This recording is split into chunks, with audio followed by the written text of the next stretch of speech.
ওম শান্তি 16 জুন 2025 প্রাতঃমূল্যে। ওম শান্তি বাপদাদা মধুবন। আজ মিষ্টি মিষ্টি বাবা বলছেন, মিষ্টি বাচ্চারা সর্বদা এই খুশিতে থাকো যে আমাদেরকে কোনো দেহধারী পড়াচ্ছেন না। অশরীরী বাবা ব্রহ্মা বাবার শরীরে প্রবেশ করে মুখ্যত আমাদেরকেই পড়াতে এসেছেন। তো বাবা বলছেন, মিষ্টি বাচ্চারা তোমাদের সবসময় এই খুশি থাকা উচিত যে আমাদের বাবা শিব বাবা উনি তো জন্ম মরণের চক্রে আসেন না, উনি তো অজন্মা। তো আমাদেরকে উনিই পড়াচ্ছেন। এই দুনিয়ার কোনো দেহধারী আমাদেরকে কিন্তু পড়াচ্ছেন না। অশরীরী শিব বাবা ব্রহ্মা বাবার শরীরে প্রবেশ করে, যেহেতু ওনার নিজস্ব শরীর নেই, তাই ব্রহ্মা বাবার শরীরে প্রবেশ করে ব্রহ্মা বাবার শরীরকে লোন নিয়ে তিনি আমাদেরকে পড়াতে এসেছেন। মেনলি বাবা আমাদেরকেই পড়ানোর জন্য পরমধাম থেকে এসেছেন এই দুনিয়াতে। প্রশ্ন, বাচ্চারা তোমাদের জ্ঞানের তৃতীয় নেত্র কেন প্রাপ্ত হয়েছে? উত্তর, আমাদের জ্ঞানের তৃতীয় নেত্র প্রাপ্ত হয়েছে নিজেদের শান্তিধাম আর সুখধামকে দেখার জন্য। এই দুই চোখ দিয়ে যে পুরানো দুনিয়া, মিত্র, সম্বন্ধী আদি দেখা যায়, তাদেরকে বুদ্ধির দ্বারা ভুলে যেতে হবে। তো বাবা বলছেন, বাবা যে এসে আমাদের এই জ্ঞান চক্ষু খুলে দিয়েছেন, এই জ্ঞানের তৃতীয় নেত্র কিসের জন্য প্রাপ্ত করেছি আমরা? কারণ কি, আমাদের এক চোখ দিয়ে যাতে শান্তিধাম, অর্থাৎ এখন আমাদের আত্মার ঘর শান্তিধামে ফিরতে হবে, আর তারপরে সুখধামে আসতে হবে, স্বর্গতে পার্ট প্লে করার জন্য। এই জন্য আমরা শান্তিধাম আর সুখধামকেই দেখব।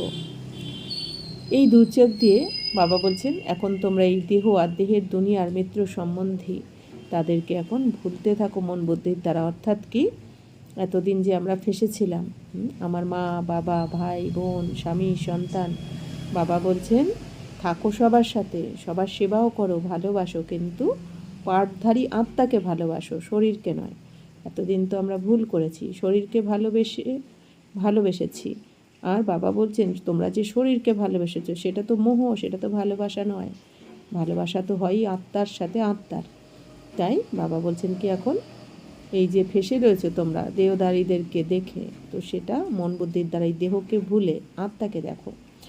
বাবা এসেছেন নোংরা আবর্জনা থেকে বের করে তোমাদেরকে ফুলের মতো দেবতা বানানোর জন্য। তাই এই রকম বাবাকেও তখন অবশ্যই আমাদের রিগার্ড দিতে হবে। তো বাবা বলছেন, এখন বাবা এসেছেন এই নোংরা আবর্জনা, অর্থাৎ এই কলিযুগ থেকে, এই নোংরা দুনিয়া থেকে, দুঃখ কষ্টের দুনিয়া থেকে আমাদেরকে ফুলের মতো দেবতা বানানোর জন্য এসেছেন। তো এই জন্য বাবা বলছেন কি, বাবাকে আমাদের সম্মান দেওয়া উচিত, বাবার কথা শোনা উচিত, বাবার কথা শুনে চলা উচিত। ওম শান্তি। বাচ্চাদের প্রতি শিব ভগবানুবাজ। ভগবানকে সত্য বাবা তো অবশ্যই বলবে, কেননা তিনি তো হলেন রচয়িতা, তাই না? তো শিব বাবা কি বলছেন, বাচ্চাদের জন্যই তো শিব ভগবানুবাজ। বাবার মহাবাক্য কাদের জন্য? বাচ্চাদের জন্য। তো বাবা বলছেন কি, ভগবানকেই সত্য বলা যায়, এই জন্যই বলা হয় সত্যম শিবম সুন্দরম। তো বাবা বলছেন, কেননা তিনিই তো রচয়িতা, শিব বাবাই এখন এসে স্বর্গের রচনা করছেন, নতুন দুনিয়ার স্থাপনা করছেন, তাই না? তো এখন তোমরাই হলে সেই বাচ্চা যাদেরকে স্বয়ং ভগবান পড়াচ্ছেন ভগবান ভগবতী বানানোর জন্য। এটা তো প্রত্যেকেই খুব ভালোভাবে জানে। এই রকম কোনো ছাত্র হয় না যে নিজের শিক্ষককে, পড়াকে আর তার রেজাল্টকে জানে না। তো বাবা বলছেন, বাচ্চারা তোমরা তো জানো যে যাদেরকে স্বয়ং ভগবান পড়াচ্ছেন, কিসের জন্য? ভগবান ভগবতী বানানোর জন্য। কারণ এই দুনিয়াতে ডাক্তারের কাছে পড়াশোনা করে ডাক্তার হওয়া যায়, ইঞ্জিনিয়াররা ইঞ্জিনিয়ার বানায়, কিন্তু ভগবান যখন এসে আমাদের পড়ায়, তখন বাবা নিজের সমান ভগবান ভগবতী আমাদের বানান। তাই বাবা বলছেন যে এরকম কোনো ছাত্র হয় না যে নিজের শিক্ষককে জানে না, বা শিক্ষক আমাদের কি পড়াচ্ছে সেটা জানে না আর তার রেজাল্টকে জানে না, এরকম কি হয়? তাহলে আমরা আমাদের শিক্ষক এখন স্বয়ং ভগবান আমাদের পড়াচ্ছেন। কি পড়াচ্ছেন? আত্মার জ্ঞান, পরমাত্মার জ্ঞান, সৃষ্টিচক্রের জ্ঞান, আদি মধ্য অন্তের জ্ঞান, কর্মের গতির জ্ঞান, এইসব পড়াচ্ছেন। বাবার পড়াশোনা করিয়ে লাস্টে আমাদের রেজাল্ট কী হবে? মানুষ থেকে দেবী দেবতা বানাবেন। তো এখন তো আমরা সব কিছু জেনেছি। যাদেরকে স্বয়ং ভগবান পড়াচ্ছেন তাদের মধ্যে কতই না খুশি হওয়া চাই।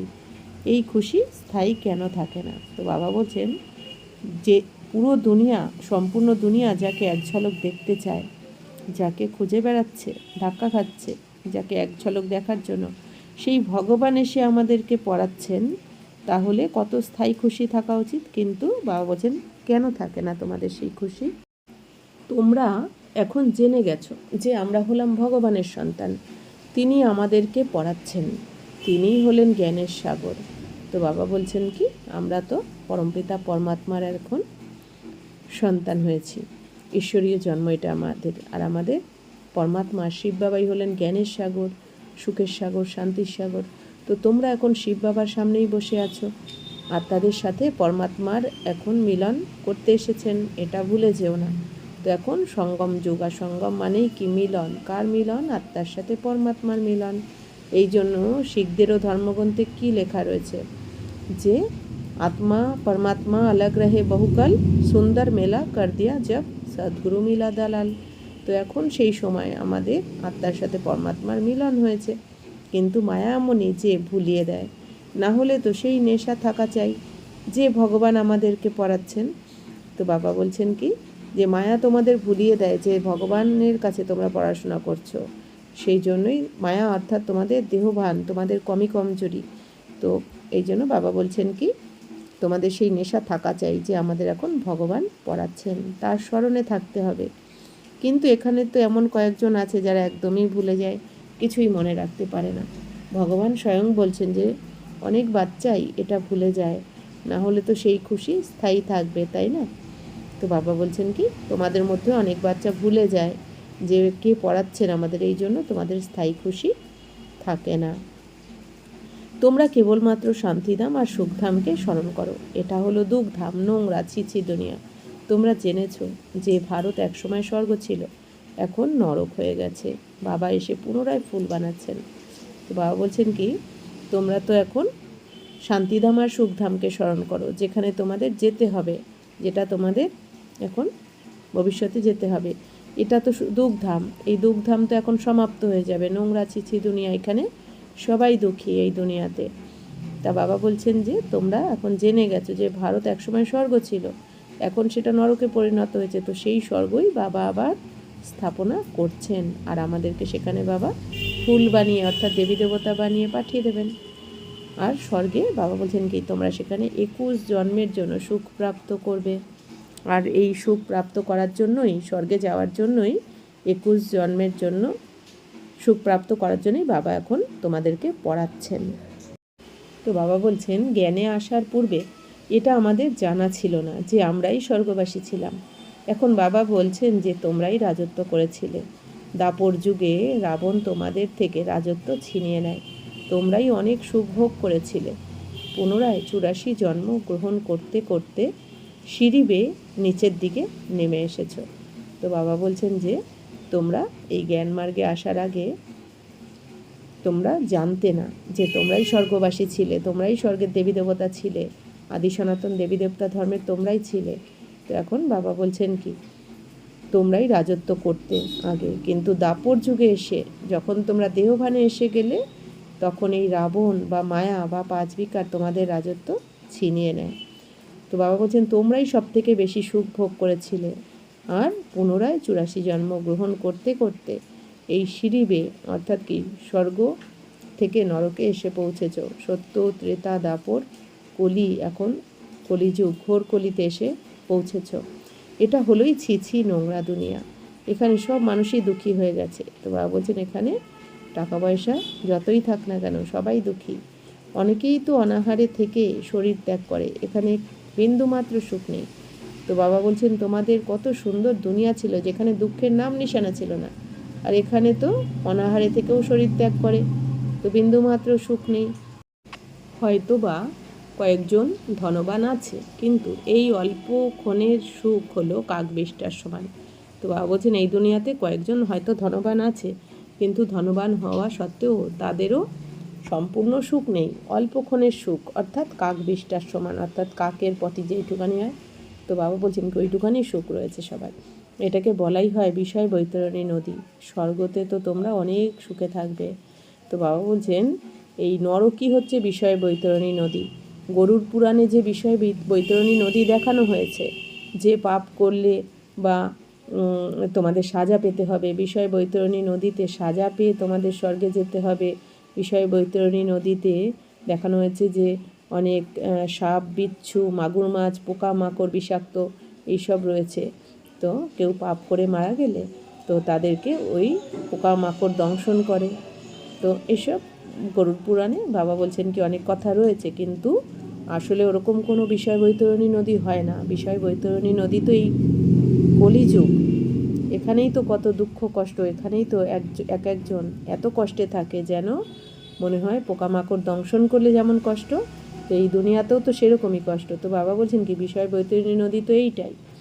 আর স্বর্গতে তো তোমরা কত সুখে থাকবে, সেখানে তো দুঃখের কোনো নাম নিশানাই থাকবে না। তো বাবা বলছেন যে বাচ্চারা তোমরা হলে রূপ বসন্ত, অর্থাৎ জ্ঞানী যোগী। তোমাদের মুখ থেকে সর্বদা জ্ঞান রত্নই যেন নির্গত হয়, নোংরা নয়। তো বাবা বলছেন বাচ্চারা তোমরা তো এখন কলিযুগী নও, তোমরা এখন সঙ্গম যুগী ব্রাহ্মণ আত্মা, যাদেরকে নাকি স্বয়ং ভগবান পড়াচ্ছেন, স্বয়ং ভগবান মানুষ থেকে দেবতা বানাচ্ছেন। তো তোমাদের মুখ থেকে যেন এই জ্ঞান রত্নই বের হয়, কোনো রকম নোংরা কথা, নেগেটিভ কথা, পরনিন্দা, পরচর্চা এগুলো যেন তোমাদের মুখ থেকে এখন না বেরোয়। বাবাও বলছেন যে আমিও হলাম রূপ বসন্ত, আমি পরমাত্মা, জ্ঞানের সাগর। এই পড়াশোনা হলো উপার্জন, সোর্স অফ ইনকাম। তো বাবা বলছেন যে বাবাও রূপ বসন্ত অর্থাৎ জ্ঞানী যোগী। তো বাবা হচ্ছেন কি জ্ঞানের সাগর, আর এই পড়াশোনার হচ্ছে সোর্স অফ ইনকাম। এই পড়াশোনার দ্বারাই আমাদের ইনকাম হচ্ছে। লৌকিকে পড়াশোনা করে ডাক্তার, ব্যারিস্টার ইত্যাদি হয়, তখন লক্ষ টাকা উপার্জন করে। একজন ডাক্তার মাসে লক্ষ লক্ষ টাকা উপার্জন করে, খাওয়ার জন্য সময় পায় না। তোমরাও এখন পড়ছো, তোমরা কি হতে চলেছ? বিশ্বের মালিক। বাবা বলছেন যে এই দুনিয়াতে যারা ডাক্তার, ব্যারিস্টার হয় তারাও লাখ লাখ টাকা উপার্জন করার জন্য তারা অনেক পড়াশোনা করে।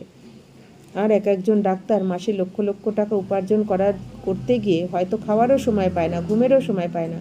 তো বাবা কি বলছেন, আর তোমরাও এখন পড়ছো, কিন্তু তোমরা তো বিশ্বের মালিক হতে চলেছ, দেবী দেবতা হতে চলেছ। তোমরা এখন বাবার কাছে পড়ে 21 জন্ম সুখ শান্তিতে থাকবে। ওখানে তোমাদের কোনো রকম কষ্ট নেই, সকালবেলা হলেই চিন্তা করতে হবে না, স্কুল যেতে হবে বা অফিস যেতে হবে, কোনো চিন্তা থাকে না। স্বর্গতে সারাদিন উৎসবই উৎসব। তাই এই পড়ার নেশায় মত্ত থাকতে হবে। বাচ্চারা তোমাদের কথা বলার ধরনও কতখানি রয়্যাল হওয়া উচিত। তোমরা রয়্যাল হচ্ছ, তাই না? রাজাদের চালচলন দেখো কীরকম হয়ে থাকে। তো ব্রহ্মা বাবা তো অনুভবী, তাই না? তো বাবা বলছেন কি তোমরা এখন ভগবানের কাছে পড়াশোনা করে অনেক রয়্যাল হচ্ছ, তো তোমাদের চাল চলনে অনেক আভিজাত্য থাকা উচিত, রাজরাজাদের মতন হওয়া উচিত, কিন্তু কোনো অহংকার নয়। তো বাবা এসেছেন রাবণ রাজ্যকে বিনাশ করে রাম রাজ্যের মালিক বানাতে। তোমাদের অন্তরে তো অনেক খুশি থাকা চাই। বলাও হয় যে অতীন্দ্রিয় সুখ জানতে চাও তো বাচ্চাদেরকে জিজ্ঞাসা করো। তো বাবা বলছেন যে স্বয়ং ভগবান তোমাদেরকে পড়াচ্ছেন, তোমাদের ইন্দ্রিয় সুখের ওপরে অতীন্দ্রিয় সুখের অনুভব করাচ্ছেন স্বয়ং ভগবান। তাই এই অতীন্দ্রিয় সুখের অনুভব তো বাচ্চারাই জানি, আমরাই জানি। তোমরা প্রদর্শনীতে নিজেদের সুখ অনুভবের কথা বলো, তাই না? আমরা ভারতকে স্বর্গ বানাচ্ছি, তো প্রদর্শনীতে আমরা কি বলি আমাদের অনুভবের কথা, যে আমরাই ভারতকে স্বর্গ বানাচ্ছি, বাবার শ্রীমতে চলে বাবার সেবা করছি। যত যত শ্রীমতে চলবে ততই তোমরা শ্রেষ্ঠ হবে। তোমাদেরকে মতামত দেওয়ার জন্য অনেকে আসবে, এই জন্য তাদেরকে চিনতেও হবে, আবার সতর্কও থাকতে হবে। কখনো কখনো মায়া গুপ্তভাবে প্রবেশ করে। তো বাবা বলছেন তোমরা শ্রীমতে চলে এখন শ্রেষ্ঠ হচ্ছ। তো তোমাদেরকে কেউ মতামত দিতে আসলে বাবা বলছে তোমাদের চিনে নিতে হবে, তাদের মতামতে চললে হবে না। বাবা বলছেন কি এখন একমাত্র বাবার শ্রীমতে চলতে হবে। কখনো কখনো মায়া গুপ্তভাবে প্রবেশ করে। তোমরা বিশ্বের মালিক হতে চলেছ, এই জন্য অন্তর থেকে তোমাদের অনেক খুশি হওয়া চাই। তোমরা বলো যে বাবা আমরা আপনার থেকে স্বর্গের অবিনাশী উত্তরাধিকার নিতে এসেছি। সত্য নারায়ণের কথা শুনে আমরা নর থেকে নারায়ণ, নারী থেকে শ্রীলক্ষ্মী তৈরি হচ্ছি। তো বাবা বলছেন তোমরা এখন বাবাকে কি বলো, যে বাবা আমরা এখন আপনার থেকে উত্তরাধিকার নিচ্ছি, স্বর্গের উত্তরাধিকার। আর ভগবানের কাছেই আমরা সত্য পিতার কাছে সত্য জ্ঞান শুনে, সত্য নারায়ণের কথা শুনে আমরা নর থেকে নারায়ণ আর নারী থেকে এখন লক্ষ্মী হচ্ছি। 7 দিনের কোর্সটা ভালো করে বুঝতে পারলে মুরলিও সহজে বুঝতে পারবে। যদি অন্য কোথাও যেতেও হয় তবুও দুটি শব্দ মনে রাখবে, এটাই হলো মহামন্ত্র। নিজেকে আত্মা মনে করে বাবাকে স্মরণ করো। তো বাবা বলছেন কি যে তোমরা যেখানেই যাও না কেন দুটো শব্দ মনে রাখবে, মনমনা ভব মধ্যাজি ভব, এটাই হচ্ছে মহামন্ত্র। অর্থাৎ কি নিজেকে আত্মা মনে করে বাবাকে স্মরণ করো। আর বাবা বলছেন তোমরা 7 দিনের কোর্সটা যদি ভালো করে বুঝতে পারো তাহলে মুরলিও সহজে বুঝে যাবে। বাবা বলছেন দেহ অভিমানে আসার কারণেই কোনো বিকর্ম বা পাপকর্ম হয়ে যায়। বিকর্ম থেকে বাঁচার জন্য বুদ্ধির প্রীতি এক বাবার সাথেই রাখতে হবে। তো বাবা বলছেন তোমরা দেহ অভিমানে আসার জন্য, এই দেহের অহংকারে যেই আসলে, আমার নাম মান শান, আমার পদ পজিশন, আমার টাকা পয়সা, আমার বাড়ি, আমার ব্যাংক ব্যালেন্স, এগুলো দেহ অভিমান। তো বাবা বলছেন কি এসবের জন্যই তোমরা পাপকর্ম করেছো। বিকর্ম থেকে এখন এই পাপকর্ম বা বিকর্ম থেকে বাঁচার জন্য বাবা বলছেন কি বাবার সাথে বুদ্ধির যোগ রাখতে হবে। এখন যে বাবা কি বলছেন, এখন বাবা কি চাইছেন সেটা আমাদের স্মরণে রাখতে হবে। অন্ত সময় পর্যন্ত বাবাকে স্মরণ করলে কোনো বিকর্ম হবে না। তো বাবা বলছেন যতদিন প্রাণ রয়েছে, এই শরীর রয়েছে, ততদিন পর্যন্ত বাবাকে স্মরণ করলে কোনো রকম বিকর্ম আর হবে না। এটা হলো নষ্ট হয়ে যাওয়া দেহ, এর অভিমান ছেড়ে দাও। বাবা বলছেন এই শরীর তো এখন নষ্ট হয়েই গেছে, অর্থাৎ কি এই শরীর তো এখন অন্তিম শরীর এই কলিযুগের। এই মৃত্যু লোকে তো আমরা আসবো না, আর জন্মাবো না। এই শরীর ছাড়, এটাই আমাদের অন্তিম জন্ম। এরপরে তো আমরা নতুন দুনিয়ায় নতুন শরীর পাবো। তো বাবা বলছেন এই দেহের অভিমান এখন ছাড়ো, এই দেহের কোনো অহংকার করো না। নাটক সম্পূর্ণ হতে চলেছে, এখন আমাদের 84 জন্ম সম্পূর্ণ হয়েছে। এটা হলো পুরানো আত্মা, পুরানো শরীর। তো বাবা বলছেন এখন এই 5000 বছরের নাটক তো সম্পূর্ণ হয়ে এসেছে। এবার আমাদের আত্মার মধ্যে যে 84 জন্মের পার্ট রেকর্ড করা রয়েছে সেই পার্ট আমাদের সম্পূর্ণ হয়েছে। এবার আমরা আত্মারা ঘরে ফিরব। তো বাবা বলছেন এইটা তোমরা আত্মারা এখন কি পুরানো আত্মার পুরানো শরীর, এখন তমপ্রধান থেকে শতপ্রধান হতে হবে। তারপর তো শরীরও শতপ্রধান পেয়ে যাবে, আত্মাকে শতপ্রধান বানাতে হবে। এই উদ্বেগ যেন সর্বদা থাকে। তো বাবা বলছেন আত্মাকে শতপ্রধান এখন বানাতে হবে, না হলে না শান্তিধামে পৌঁছাতে পারবে না সত্যযুগে স্বর্গে। বাবা শুধু বলছেন যে মামেকম স্মরণ করো, ব্যাস এটাই মাথায় রাখো। তো বাবা বলছেন কি মামেকম স্মরণ করো, অর্থাৎ নিজেকে আত্মা মনে করে বাবাকে স্মরণ করো, বাবার শ্রীমতে চলো। তোমরাও বলো তাই না বাবা আমরা পাশ হয়েই দেখাবো। তোমরা জানো যে ক্লাসের সবাই স্কলারশিপ পায় না, তবুও পুরুষার্থ তো সবাই করে তাই না। কেউ কেউ বলে বাবা অনেক তুফান স্বপ্ন ইত্যাদি আসে। তো বাবা বলছেন এসব তো হবেই, তোমরা কেবলমাত্র এক বাবাকেই স্মরণ করতে থাকো, তবেই তোমরা এসবের ওপর বিজয়ী হয়ে যাবে। আচ্ছা মিঠে মিঠে सिक्के लदे बच्चों प्रति मात पिता बाप दादा का याद प्यार और गुड मॉर्निंग। रूहानी बाप की रूहानी बच्चों को नमस्ते। हम रूहानी बच्चों की रूहानी बाप दादा को पदम गुना नमस्ते नमस्ते नमस्ते। ओम शांति। ধারণার জন্য মুখ্যসার বিকর্ম করা থেকে বাঁচার জন্য বুদ্ধির দ্বারা এক বাবার সাথেই ভালোবাসা বজায় রাখতে হবে। এই নষ্ট হয়ে যাওয়া দেহের অভিমানকে ছেড়ে দিতে হবে। আমরা হলাম বাবার অবিনাশী সম্পত্তির উত্তরাধিকারী। এই স্মৃতিতে থেকে মায়ারূপী শত্রুর ওপর বিজয় প্রাপ্ত করতে হবে। তো বাবা বলছেন কি আমরা হলাম বাবার অবিনাশী সম্পত্তির উত্তরাধিকারী। বাবার যে স্বর্গের সম্পত্তি, বাবার যে জ্ঞান গুণ শক্তি আর স্বর্গের সম্পত্তি, তো এই অবিনাশী সম্পত্তির উত্তরাধিকারী হলাম আমরাই, কারণ বাবার সব কিছু তো বাচ্চাদেরই হয়। এই স্মৃতিতে থেকে মায়ারূপী শত্রুর ওপর বিজয় প্রাপ্ত করতে হবে। এটা মনে রেখে বাবা বলছেন এখন এই মায়ারূপী শত্রুর ওপর বিজয় প্রাপ্ত করো, অর্থাৎ কাম ক্রোধ লোভ মোহ অহংকার এর ওপরে বিজয় প্রাপ্ত করো। মায়াকে দেখে ভয় পেও না, উদ্বিগ্ন হয় না। বাবা বলছেন মায়া তো গুপ্তরূপে প্রবেশ করে, এই জন্য তাকে চিনতে হবে আর সতর্কও থাকতে হবে। বরদান মনসা বাচা আর কর্মনার পবিত্রতাকে সম্পূর্ণ মার্কস নেওয়া। নম্বর 1 আজ্ঞাকারী ভব। মনসা পবিত্রতা অর্থাৎ সংকল্পেও অপবিত্রতার সংস্কার ইমার্জ হবে না।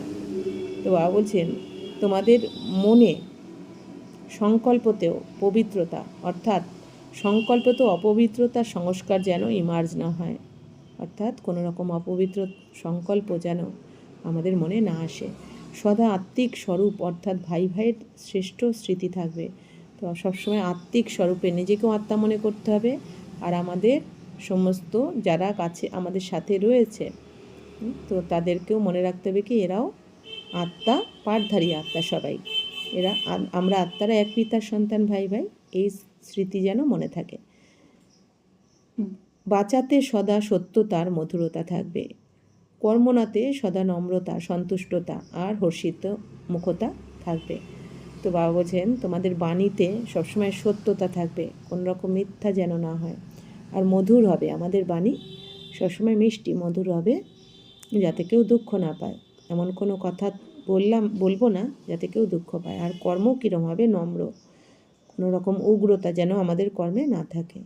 আর বাবা বলছেন সন্তুষ্টতাও তোমাদের মধ্যে থাকবে, আর হর্ষিতমুখতা অর্থাৎ দৈবী গুণ, এই সমস্ত দৈবী গুণ যেন এখন আমাদের মধ্যে দেখা যায়। এরই আধারে নম্বর প্রাপ্ত হয়, আর এই রকম সম্পূর্ণ পবিত্র আজ্ঞাকারী বাচ্চাদের বাবাও গুণগান করেন। তো বাবা বলছেন যত দৈবী গুণ তোমাদের মধ্যে থাকবে তবেই তোমরা নম্বর প্রাপ্ত করবে। আর এই রকম সম্পূর্ণ পবিত্র আজ্ঞাকারী যে বাচ্চারা হয়, বাবাও তার গুণগান করেন, বাবাও খুশি হন সেই বাচ্চার প্রতি। তারাই হলো নিজেদের প্রত্যেক কর্মের দ্বারা বাবার কর্তব্যগুলিকে প্রমাণকারী সমীপ রত্ন। তো যে বাচ্চারা দৈবী গুণ ধারণ করে বাবার নাম উজ্জ্বল করে, তারাই হলো, বাবা বলছেন তারাই প্রত্যেক কর্মের দ্বারা বাবার কর্তব্যকে প্রমাণ করে আর বাবার সমীপে থাকে, বাবার কাছে থাকে। স্লোগান: সম্বন্ধ, সম্পর্ক আর স্থিতিতে লাইট হও, দিনচর্যায় নয়। তো বাবা বলছেন যে তোমাদের সম্বন্ধ, সম্পর্কে আর স্থিতিতে সবসময় লাইট থাকো, হালকা থাকো। বাবা বলছেন দিনচর্যার ক্ষেত্রে হালকা হয়ে গেলে, লাইট হয়ে গেলে এটা নয়, শুধু সম্বন্ধ সম্পর্কতেও কী হয়, কেউ কিছু বলে দিল মন ভারী হয়ে গেল, স্থিতি ভারী হয়ে গেল, মন খারাপ। তো বাবা বলছে না, সব সময় তোমাদের স্থিতি যেন হালকা থাকে। ওম শান্তি।